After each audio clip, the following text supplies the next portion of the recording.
చదవాలి. మ్యాథమెటిక్స్ అనేది ఒక లాంగ్వేజ్ సార్. ఆ లాంగ్వేజ్ మీకు అర్థం కావాలి. మీకు ఎస్పెషల్లీ డిఏఓ మార్కులో ఈ క్వశ్చన్ పెట్టాను. క్వశ్చన్ ఏంటంటే find the maximum value of modulus function ఉంది కాబట్టి రైట్ ఈ క్వశ్చన్ పెట్టాను. Find the maximum value of mod 30 plus 9x minus 3x square minus 1 less than or equivalent to x less than or equivalent to 4.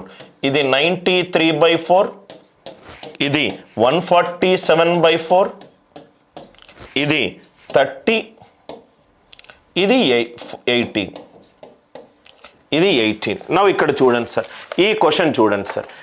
Find the maximum value of ఒక వినూత్న విధానంగా solve చేసే ప్రయత్నం చేద్దాం. Traditional మెథడ్లో మీకు 1000 channel వరకు దొరుకుతాయి రైట్. అది చేసుకుంటూ వెళ్తే probably I can only wish you good luck. Question చూడండి సార్. ఫైండ్ ద ఫస్ట్ థింగ్, మ్యాథ్స్ని అర్థం చేసుకోవడానికే కొంత టైం పడుతుంది. నేను ఎలా అయితే ఆలోచిస్తున్నానో ఆ ఆలోచనని మీరు ఇన్హెరిట్ చేసుకుంటే చాలా ఈజీగా లైఫ్లో వచ్చే ఏదైనా ప్రాబ్లమ్ని చాలా లాజికల్గా సాల్వ్ చేస్తారు sir.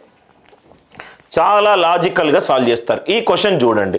Find the maximum value of mod 30 plus 9x plus minus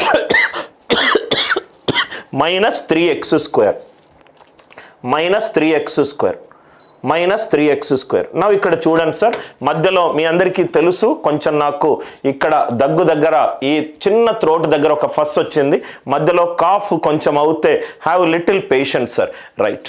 mod of 30 plus 9x minus 3x square.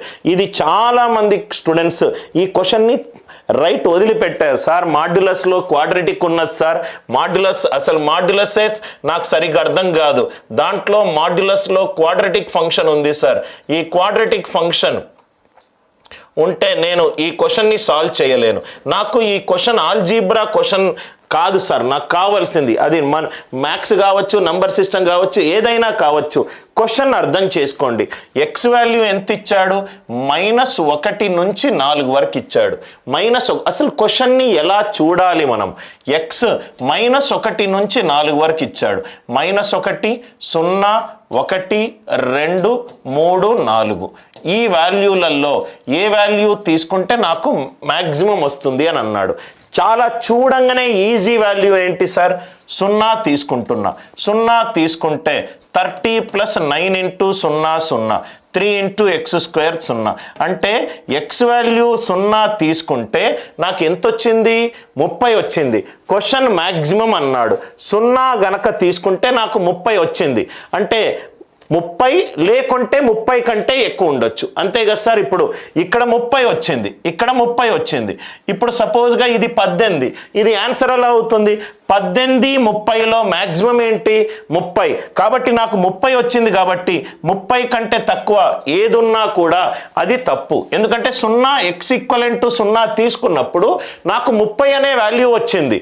అంటే 30 కంటే ఏ వాల్యూ తీసుకొని 30 తోటి పెట్టుకున్నా నాకు గరిష్ట వాల్యూ ఏమవుతుంది? 30 అవుతుంది. నాకు గరిష్ట వాల్యూ ఏమవుతుంది? 30 అవుతుంది. కాబట్టి చూడంగానే మనకు 18 తప్పు అండ్ 93/4 తప్పు. అందరికీ అర్థమైందా? 0 పెట్టుకుంటేనే నాకు 30 వచ్చింది, అది మ్యాక్సిమం వాల్యూ కనుక అవుతే రైట్. 18 30లో మ్యాక్సిమం ఏంటి? 30. 93/4లో 30లో మ్యాక్సిమం ఏంటి? రైట్ 30. ఇది అయిపోయింది. కాబట్టి ఇంకో వాల్యూ పెట్టుకుందాం. 1 కనుక పెట్టుకుంటే 30 plus 9 minus 3 36.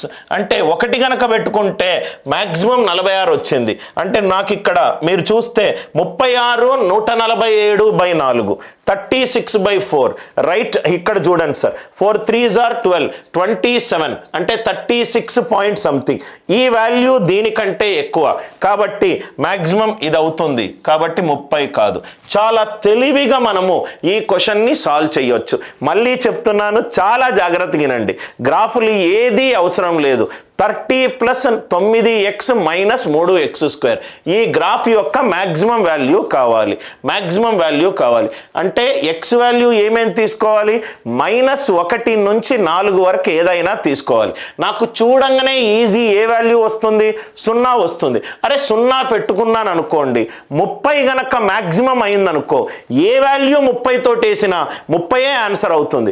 ఆన్సర్ 18 ఎట్లా అవుతుంది సార్ నాకు 30 కనబడ్డప్పుడు? రైట్, ఇది 18 కాదు, ఇది కూడా 93/4. 96/4 అంటేనే 24. ఈ రెండు 30 కంటే తక్కువ పోయింది. అంటే 30 మ్యాక్సిమం, ఇదేమో 30 కంటే ఎక్కువ ఉంది. 30 కంటే ఎక్కువ ఉన్న వాల్యూ ఏమన్నా ఉందో చూద్దాం. 1 తీసుకుందాం. 1 తీసుకుంటే 30 + 9 - 3 36. 36 147/4. ఈ రెండిటిలో నాకు మ్యాక్సిమం ఏది? ఇది. కాబట్టి ఆన్సర్ ఇది. సార్ మిగతా ఎందుకు తీసుకోలేదు? నాకు అవసరమే లేదబ్బా. 4 ఆప్షన్లో 3 వెళ్ళిపోయినాయి. నేను ఇంకోటి చూసుకొని ఏం లాభం? నేను సాధించాల్సింది సాధించాను. ఇది 3 తప్పని చెప్పినప్పుడు ఇదే ఆటోమేటికల్గా కరెక్ట్ అవుతుంది కదా సార్? ఇదే ఆటోమేటికల్గా కరెక్ట్ అవుతుంది. Are you all with me? Logic అందరికీ అర్థమైందా? అంటే మనము ఎక్స్లు -1లు 0లు 1 2 3 4 ఇది చెయ్యాల్సిన అవసరమే లేదు. ఒక అతి చిన్న వాల్యూ గనక పెట్టుకుంటే మనకు ఆన్సర్ ఎంత వచ్చిందో చూసుకుంటే అంత చాలు. ఆర్ యు ఆల్ విత్ మీ? అందరికీ లాజిక్ అర్థమైందా? అసలు అప్పుడప్పుడు మనకు సొంతంగా టైం వేస్ట్ చేసుకుంటాం సార్. ఈ టైం వేస్ట్ చేసే మీకు రైట్ ఎగ్జామ్లో అడిగిన క్వశ్చన్ ఇది. ఏపీఎస్ఐ వాళ్లకు రైట్ ఎగ్జామ్లో అడిగిన క్వశ్చన్ సార్. దాన్ని మీరు ఏ